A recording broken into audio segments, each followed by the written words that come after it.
I just know it's been a lot of fan frustration this week. I think emotions are at an all-time high. Yeah. I don't know about you, man. I told my friends, I told my crew in private. It almost felt like the city of Cleveland played a game Thursday night and we lost. Yeah. That's how it felt, and personally I feel like, people are assuming that I'm sidestepping certain conversations or, I'm trying to let certain people off the hook. So I can't wait to get into it. But, yesterday was the second day in a row that a player, in my opinion, had some very, very strong comments. And to me, it is putting the writing all over the wall where we are with this season and furthermore where we are with this regime. Like Spence, when we talk about frustrations, when we talk about feelings, in my opinion, is one of those things, man, to where you can't really tell nobody how to feel. And you can't really gauge anybody's, emotional cup, how full it is or how low it is. And Myles Garrett had some very, very strong comments yesterday. It was a lot of pushback. Some people, on our show, I know Nick Wilson had some very strong comments about what he heard from Myles Garrett. And the fans were kind of triggered by it. I know you have some thoughts. I'll share my thoughts in a minute. But if you did not hear the comments from Myles Garrett, this is what he had to say yesterday. Well, hell, we're frustrated too. It's not like they can be any more frustrated than the people who are out there putting their body on the line and not winning. They wear the colors, they come and support us, and we will be forever grateful. But you can never be more frustrated than someone who's actually in that ring or on that field. And hoping that they continue to support us, and we're going to continue to put our bodies on the line and give everything till we can find a way to start winning and winning in succession. But, man, it's tough. It's tough for everybody. What was your thoughts on that? By the way, Daryl was the one who asked that question. Shout out to Daryl. I'm going to get into Daryl a little later, too. Because he sort of prompted that response, which I thought it was a really good response, a really telling response. So here's the thing. I heard Nick's comments yesterday.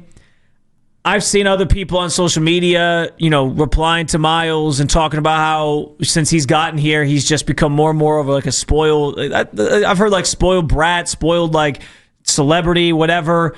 And I want to be clear. Like, I understand where the fan pain comes from, right? Like years and years and years of this organization failing to get out of their own way and bad decisions. The Deshaun Watson thing being the latest, flub of a decision that's obviously put the team where they're at right now because that set them back years with all those missed draft picks.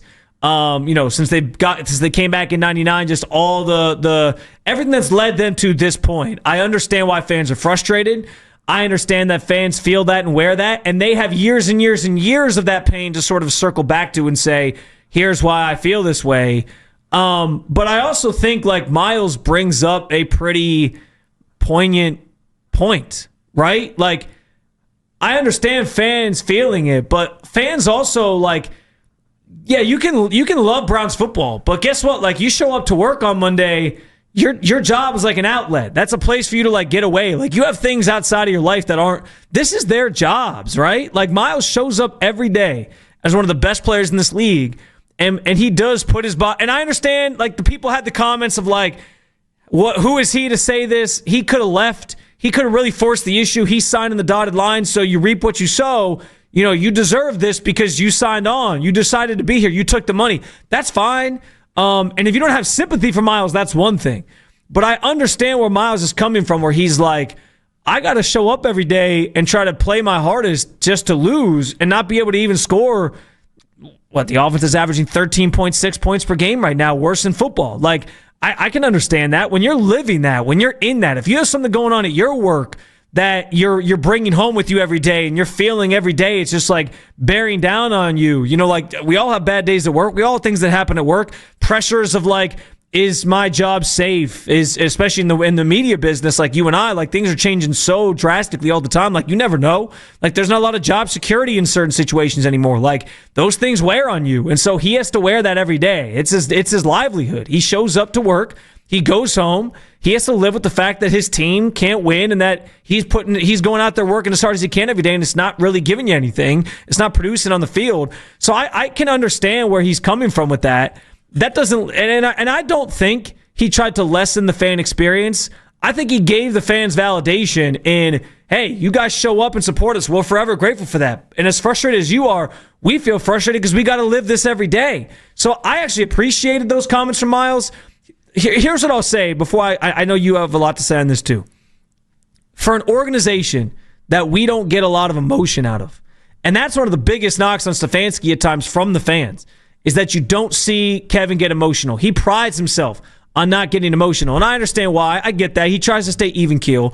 But for an organization that gives you very little and doesn't show a lot of emotion and doesn't really make you feel anything, I appreciate the fact that Myles is as candid as he is. Like, you can't have it both ways as fans of this team. You can't on one hand be like, why isn't Kevin emotional? Why doesn't the team seem like they care? And be mad that you don't see that. And then when Myles is raw and real with you, then throw it back in his face and be like, well, you're not more mad than us. That doesn't make any sense to me. So for me, the fact that you have somebody in that building who can go behind that microphone and sit there in those press conference settings and say to the fans, this is how I feel. I feel your frustration. I'm frustrated.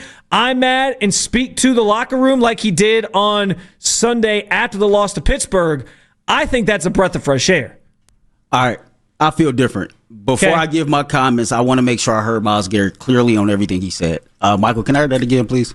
Well, hell, we frustrated too. It's not like they can be any more frustrated than the people who are out there putting their body on the line and not winning. They wear the colors, they come and support us, and we will be forever grateful. But you can never be more frustrated than someone who's actually in that ring or on that field.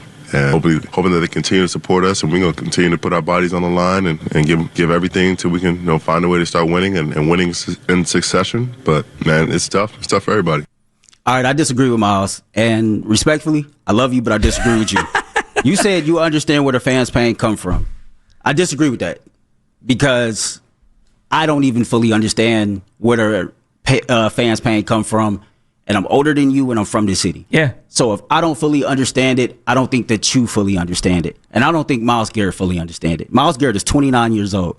He was born the same year the Cleveland Browns left. Okay? He's been here only since 2017. The Cleveland Browns record since 1999 is 142 and 283 with one tie.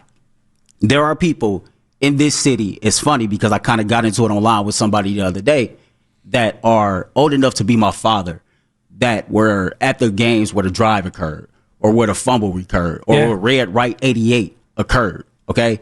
Things that me and you didn't witness. And so when you try to tell somebody that's a lifelong fan or somebody that's from this city that they don't have more of a frustration than you because they're not in it, in a sense, my man, they've been in it longer than you. You've only been in it since 2017. Yeah, you are on the football field, and yeah, you are the person that's putting your body on the line, and we appreciate that. But at the same time, I think that in the human realm, where do we get off telling other people how to feel, or where do we get off trying to tell somebody that what they feel about something one way or another is much stronger than us just because we sit here as a fan? Some people that cheer for this team has an emotional tie to this team that's tied to whatever it is.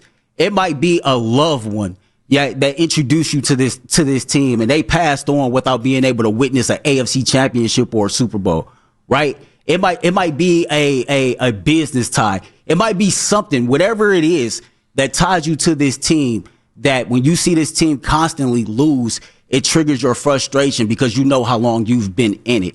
So for somebody who's only been here since 2017, that's not even 30 years old yet, to tell a bunch of lifelong fans that's still alive, that remember like what it was like in the 80s, or even when it was like before this team left here, the same year he was born, I just think that he was speaking out of emotion and he was speaking out of frustration, and I get it. Because a lot of the online banter that we get going back and forth, Browns fans, we spend a lot of time arguing with each other, even though we're mad at the organization.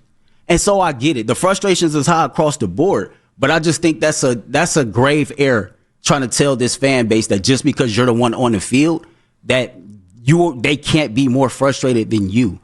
There's plenty of examples of life that you're the one that's in something and somebody else is more frustrated than you are. We got kids.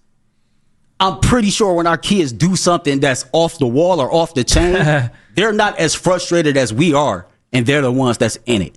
You see what I'm saying? Yeah. So I just think that's a grave error. And we as young hosts need to stop speaking in absolute, where there's people that's still alive that's old enough to be our fathers and grandfathers who have witnessed more with this team. And so their level of frustration is at a much higher than somebody like me, who all I know is the Cleveland Browns, right? And I'm only 37 years old. Yeah. So imagine somebody that's twice my age,